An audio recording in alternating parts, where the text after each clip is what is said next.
there's nothing to laugh at, but one of the viewers, Colonel, just wrote in and said, I'd like to hear Colonel Macgregor conduct one of these interviews in a Scottish brogue. He's asking the wrong man. I couldn't. By the way, brogue is Irish. When you say Scottish, they mean burr. Oh, burr. Okay. Actually, he didn't say brogue. He said Scottish accent. I incorrectly called it a brogue, but thank you for the correction. There's very little to laugh at, so the humor is out of the way, and I need to speak to you about Israel and Gaza and also Ukraine. I want to start with Ukraine. I want your comments on the French president, and I won't characterize them. I'll let you watch what he said, and then you can tell me if you think this is crazy or profound. President Emmanuel Macron 2 days ago. There is no consensus today to send ground troops in an official, endorsed and sanctioned manner, but in dynamic terms, nothing should be ruled out.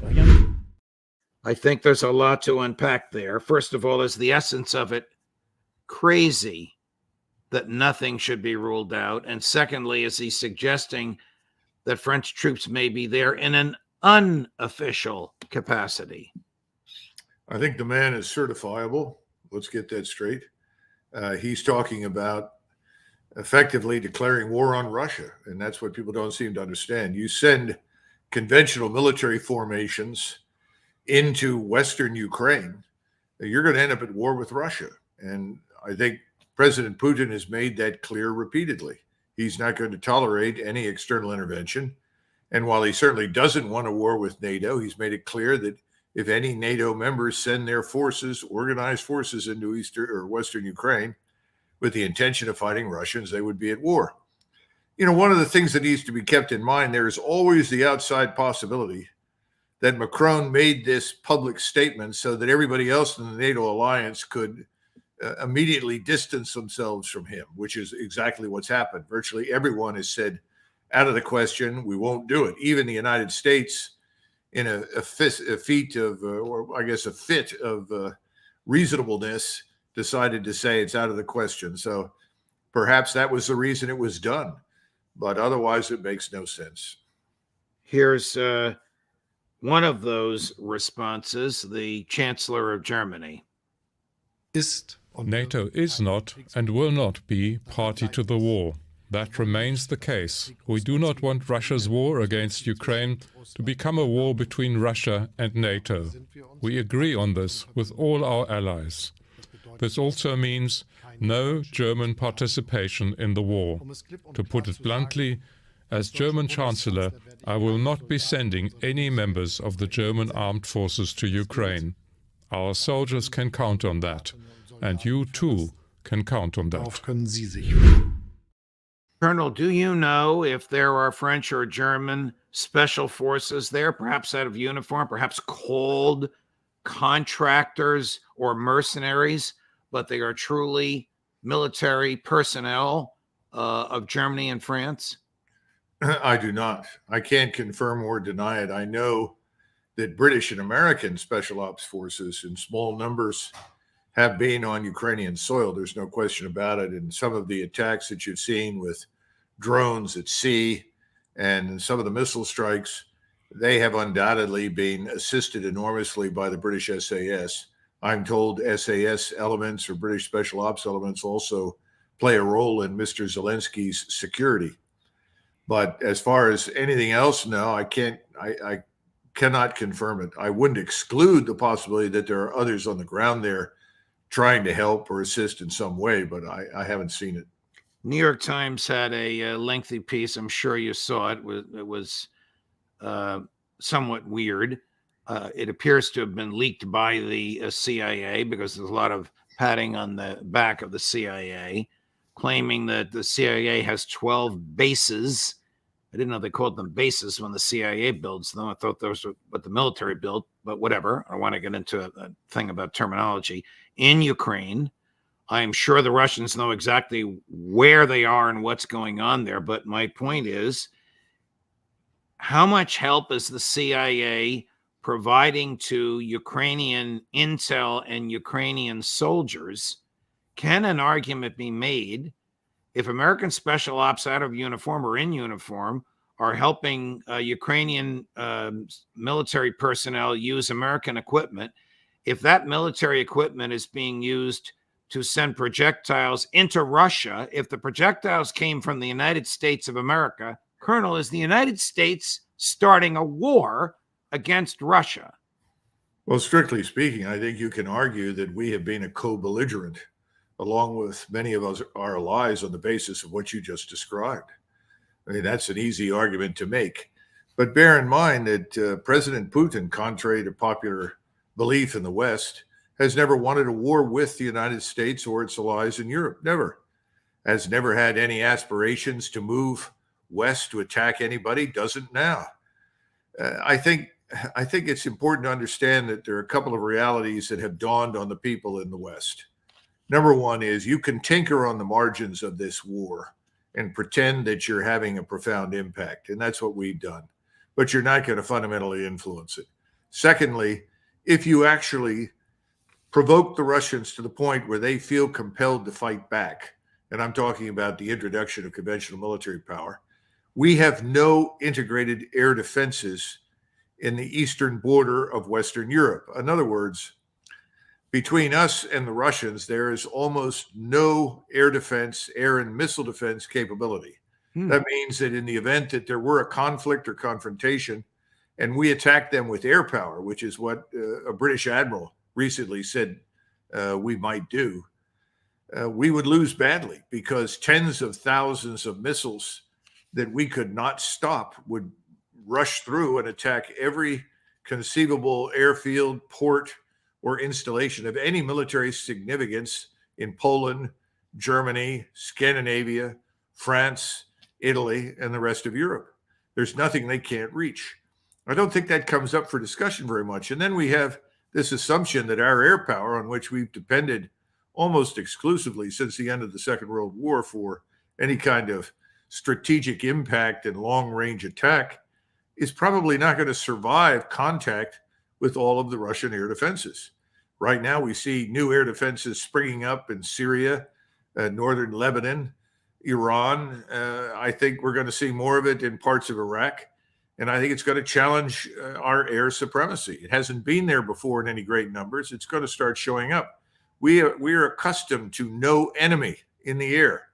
Well, the enemy is a missile, and it comes in the form of air defense and anti-missiles. And that's going to change everything. So I think everybody is sobered up and concluded what Scholz said. The other thing is Scholz and most of his colleagues are on very thin ice. They're close to being voted out of office. And he's trying to say, please, please, please, I'm not going to send you to war. Relax. And the Germans will not tolerate a war against Russia. They didn't sign up for it. They don't want it. Here's what President Putin said. This is just a 27-second clip as part of one of his longish speeches in response to President Macron and in response to some other nonsense that came out of Poland. You and I emailed about it. I'm going to ask you about Poland in a minute, and also what the Prime Minister of Great Britain said a week and a half ago that caused his predecessor, who's now the secretary or the foreign minister, to try and pull back from it. But here's cut number 12, Chris. Here's President Putin threatening war over this. They should eventually understand that we also have weapons, and they know it. I just said it now myself. Weapons that can hit targets on their territory. Everything that the West is coming up with now, what they threaten the world with, it can result in a conflict with the use of nuclear weapons, and therefore the destruction of civilization. You surprised he used language that strong, Colonel?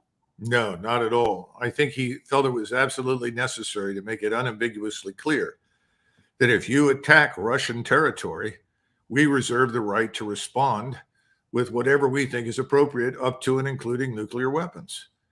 That's why you possess nuclear weapons in this age. It's really almost exclusively for territorial integrity and protection. And I think he wanted to put to rest, if there was any question in anybody's mind, what happens if you attack Russia, this is the answer. So I think it's a very good way to put the whole issue to bed. And I think that helped to convince Scholz and everybody else to forget it. How dangerous is the leadership of Poland and their inclinations toward a war with Russia? You mean the incredibly stupid comment by Andrzej Duda saying Yes, I do. You and I emailed about that with a Polish friend of ours. yeah, Tell us about it. the world would be better off if no Russia existed? The only thing one can conclude from this sort of thing is immense stupidity, and that's putting it mildly. Anyone who is Polish has more sense than that. I don't know where he's from. He must be from another country. Most of the Poles I know are more sensible than that. It's absurd. It's stupid. We should ignore it. Unfortunately, we cheer it on because we're led by a small minority of people that are very well financed that are determined to do whatever they can to harm Russia. But it's not going to happen. By the way, to get back to your 12 CIA bases, that's very interesting because normally when something like that is deliberately leaked to an outlet like the New York Times, which has contributed to the fiction that Ukraine could win and Russia was going to be defeated, it indicates that we're close to the end. That at some point in the near future, we're simply going to quietly leave. That's what we do. When we create disasters, there's no other way to do it. We just pack our things, get onto the boats, get into the air, and we go home. I think that's coming. And I think that's what the real meaning is, because otherwise they would never have told us that. Chris, play cut number 9. Here's the Deputy Secretary of State who has blood on her hands because of all she's been doing over there for so long. But I'm going to ask you, after listening to her at her bombastic worst, if she knows that the end is coming. Please listen, Colonel, for the last 5 or 6 words she uses, claiming inexplicably, crazily, that our involvement in Ukraine has made the United States safer. Without sending a single U.S. soldier into combat and investing less than 1/10 of 1 year's defense budget of the United States, we have helped Ukraine destroy 50% of Russia's ground combat power, 50%, and 20% of its vaunted Black Sea fleet. Ukraine has taken off the battlefield 21 naval ships, 102 Russian aircraft, and 2,700 Russian tanks. By every measure, Ukraine's bravery and strength, its resilience, has made the United States safer too. Does this woman know that she's lying? Oh, absolutely. There's no question about it. And she has no reservations whatsoever about doing so. Remember, this is an ideologue. This is a globalist, neocon, whatever you want to call it, revolutionary, who is determined that she's going to destroy her enemies. Now, Russia is not the enemy of the American people, but she thinks it's her enemy and her friends' enemies. And Ukraine is utterly and completely destroyed. You've got over a million casualties and 500,000 dead, 500,000 at least. I'm told it's now up to about 530,000 dead. The entire Ukrainian population that is still under Zelensky's control lives in mortal fear of Zelensky and his regime. That's what people don't seem to understand in this country. They're afraid to speak up and express any opinion at all. Nobody wants to fight anymore. And people certainly don't want to be utterly annihilated by the Russians. So they're dealing with a secret police that can show up at any time, arrest people, imprison people, shoot people. The NKVD is really the model for Zelensky and his friends. And that's what's going on in Ukraine right now. So no, Ukraine is destroyed as a nation. She could care less. And the interesting part is, and I don't know about her numbers, she may have some of that correct, especially in the Black Sea Fleet. But Russia is not a maritime power. And frankly, surface vessels to them are irrelevant. Everything hinges on submarines. Secondly, Russia today as a military power is stronger and greater than it's been since the early 80s. And it might well grow stronger. The Russian General Staff has been told to look into the potential for the mobilization of 800,000 additional troops. Now, I hope that doesn't become necessary, because the only circumstances under which I can conceive of that being useful is if they are compelled to cross the Dnieper River and go west. And that happens only if no one will sit down and negotiate with Moscow. And if you listen to the Tucker interview with President Putin, he repeatedly said that he was open to negotiations and looking for a way to end the conflict, not because the Russians are losing. That's absurd. but because he knows how destructive and pointless the war is, and he has no wish to continue it. I was moved by a statement by the retired German general and former chair of the NATO Military Committee, saying that Putin has no intention whatsoever to conquer Ukraine, notwithstanding what Mrs. Newland, what the President Biden, what Tony Blinken have said. And it made me wonder, do your colleagues, retired senior military people in Western Europe, have this general sober view that you do, or do they have the maniacal view of the American neocons? I would tell you that many do share what you call a maniacal view for the same reasons that you have many retired 4-stars and senior officers in the U.S. Armed Forces express similar views, because they're on the payroll. They're paid handsomely by forces, by entities, institutions, in the media, in their governments, that are ultimately beholden to this ideological coterie of the ruling class. These are what I call Western oligarchs, billionaires who are essentially buying political support and buying up retired officers and paying them to say what they say. You're not going to hear anybody like Petraeus or Keane or the rest of these people stand up and suddenly start telling the truth. That's not what they're being paid to do. So this retired Russia's going to lose. This retired general, 4-star, whose words motivated me, he's an outlier. Mm-hmm. Very much so. Yeah. Wow. Well, you agree with him, obviously. I mean, look at what President Putin said to Tucker Carlson, and look at everything else he said. There's no indication whatsoever that he wants to, I'll use Joe Biden's phrase, take Ukraine. Well, remember, the idea behind this entire proxy war was Russia is weak. It can't withstand us. We can disrupt it, and we can ultimately pull down the Putin regime because the population doesn't support him. These were the fundamental assumptions, all of which were false. They can't back away from those assumptions.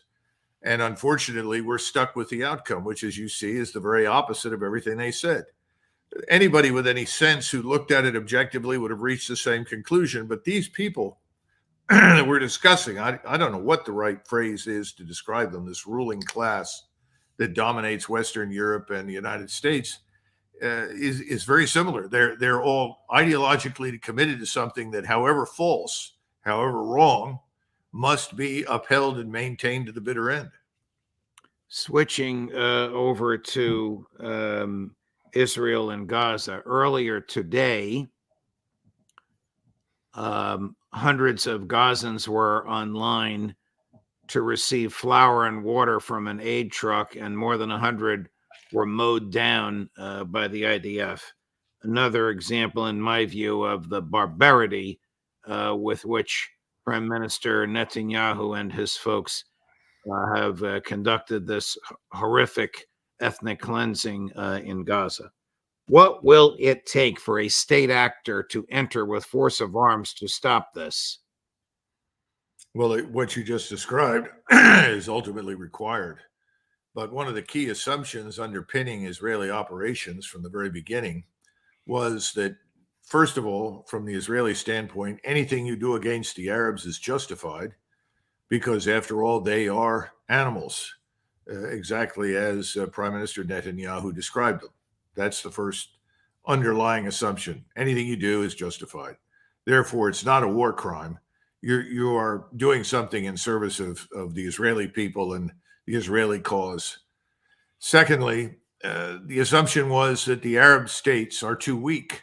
They're essentially burdened with enormous domestic problems. Egypt has 100 million people living on an infrastructure for perhaps 40 million. They have to be fed, they have to eat, they have to live, there has to be some measure of order. They can't risk a war. Jordan is not as populous, but it too has internal contradictions, doesn't want to risk a war. Therefore, pretty much whatever you want to do, you can do, because the rest of the peninsular Arabs, who are very wealthy and living well, they're not going to put anything at risk to help their brother Muslim and Christian Arabs up in a place like Gaza or on the West Bank. And then finally, you have the buildup of Israeli forces on the border with southern Lebanon right now. And I suspect that if they grant some sort of temporary ceasefire, because it will be temporary if they get it in Gaza, they will try to exploit that temporary ceasefire to launch a war on another front, this time against Hezbollah. And they've already started by bombing in northern Lebanon. That will widen the war. That will create opportunities for others who are now standing quietly on the side and doing nothing to begin to seriously contemplate intervention. However, the Israelis believe they have this unassailable trump card. They have control of the government in Washington, and therefore, by definition, control of the United States Armed Forces, particularly air and naval power, that they can employ at will to do whatever they like. And I know that they're betting very heavily if they go into a place like southern Lebanon to fight Hezbollah, that they expect strike packages provided by air and naval forces in the United States to support them. Who do you think will blink first in southern Lebanon? Hezbollah, but by blink first, I mean give in first. Hezbollah or the Israelis? I mean, the last time this happened, the Israelis cried uncle and put up a white flag and went home. Right. The difference between what happened the last time and what could happen this time is that the Israeli population truly believes that there is no alternative to the annihilation of the Arabs on their soil and anyone on their periphery that they insist represents a threat to Jews. Therefore, they're embarked upon this campaign to rid Israel and its surroundings from any threats. So I think the Israelis will press ahead. The population will support it. And again, they're betting heavily that we will show up and reinforce them. The question then is what happens after that? The Peninsular Arabs are obviously not going to do a great deal, but they can finance others who will. The real question in the region is Turkey. What will the Turks do? The Turks have been in Egypt. They held private discussions with the Egyptians. General Sisi was very happy with the outcome of those talks. I rather suspect that Egypt, which is viewed as a former Ottoman possession, will not be abandoned by the Turks. Then the question is, what do the Turks do once the Israelis press into southern Lebanon? That will depend upon Iran. I'm not sure the Iranians are prepared to sit and watch the southern portion of Lebanon utterly pulverized and Hezbollah destroyed. So then the question is, does this become wider? Do we end up at war with Iran and not simply in a supporting role for Israel? That obviously would be manna from heaven, to put it bluntly, for the Israelis, or so they think. All of these things then open up other possibilities. The Russians aren't going to allow us to destroy Iran. The Russians would not stand by and allow such a thing to happen to the Turks. I mean, they may not be close friends and allies, but they are on good terms. I'm certain the Russians would intervene to support the Turks to the extent that they can, as well as the Iranians. And then, of course, China is in the background, lives in fear that it will be denied access to the oil and gas that it desperately needs from the Persian Gulf and the food that comes to it from West Africa, or East Africa, rather. So it's too soon to say. It's going to take another month or two, I would say, again, mid-April to late May for things to coalesce. But we stand an excellent chance of seeing a real regional war break out that will ultimately be directed against us as well as Israel. Are there American special forces on the ground? I think I know the answer to this because there's a picture of Joe Biden shaking hands with them, and then the White House took the picture down of American special forces in American uniforms intermingled with Israeli IDF somewhere in Israel. Oh, absolutely. No question about it. I know that some have been wounded and probably some killed that went into the Gaza Strip. I don't know the details, but clearly we are very involved there to help and assist. And this is the problem that Americans don't come to terms with because, quite frankly, Americans aren't focused on any of it. The United States population is focused on the southern border, the 9-10 million illegals that are poured into our country, the deterioration in the rule of law, the failure to deal with the criminality, the disintegration, frankly, of the United States at home. Those are the things that Americans are focused on. They're not really interested in the Middle East. They certainly were never interested in Eastern Europe. But what I see happening is a gradual disengagement from the Ukrainian catastrophe, and we will treat that pretty much as the way we treated Vietnam. Well, that's over. Stop talking about it. the media will comply, and people will then focus elsewhere. And I suspect that will be largely in the Middle East. The question is how large the conflagration in the Middle East becomes before we finally intervene ourselves in some way and say stop. We're a long way from that. Right now, everyone is pleased as punch to sit back in Washington and watch Gaza annihilated. I'm going to prevail upon your aptitude for domestic American politics. Were you surprised that 100,000 Democrats in Michigan voted none of the above the other day when the alternative was the sitting president of the United States? And do you think Joe Biden would take us to war in the Middle East with some scatterbrained idea that a wartime president has a better chance of getting reelected? You know, I don't think Joe Biden is going to take us anywhere. If he did, he'd need more than a GPS. I don't think he's a driving force of any kind. The people that are making decisions are really behind the scenes. They're the ones shaping policy. They have lots of facades. You know, Blinken is a good facade. Newland is a facade. All of these people are front men, if you will, for the people behind the scenes making the decisions who have all the money. Look what's happening in Congress. Do you see anybody expressing any concern about the humanitarian catastrophe we've caused in Ukraine, or the humanitarian catastrophe that's rapidly developing in Israel that could not happen without us? I don't see it. So I'm not surprised. I just don't know what it means. I mean, everybody I talk to, says, well, we'll get to the election, then there'll be change. I think increasingly people are looking at it and they're saying, change? Where does the change come from? Who's going to change anything?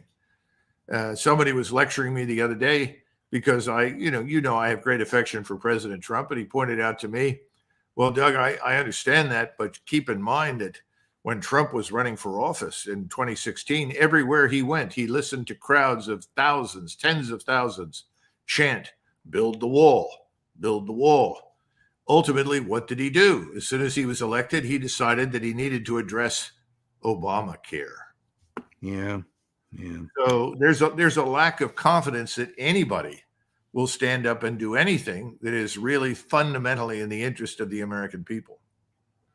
Colonel Macgregor, thank you very much, my dear friend. Thank you for your time, and thanks for your analysis. As always, I know you're busy and much in demand, and we greatly appreciate it and hope you can come back next week. Oh, yes. Thank you, Judge. Thank you.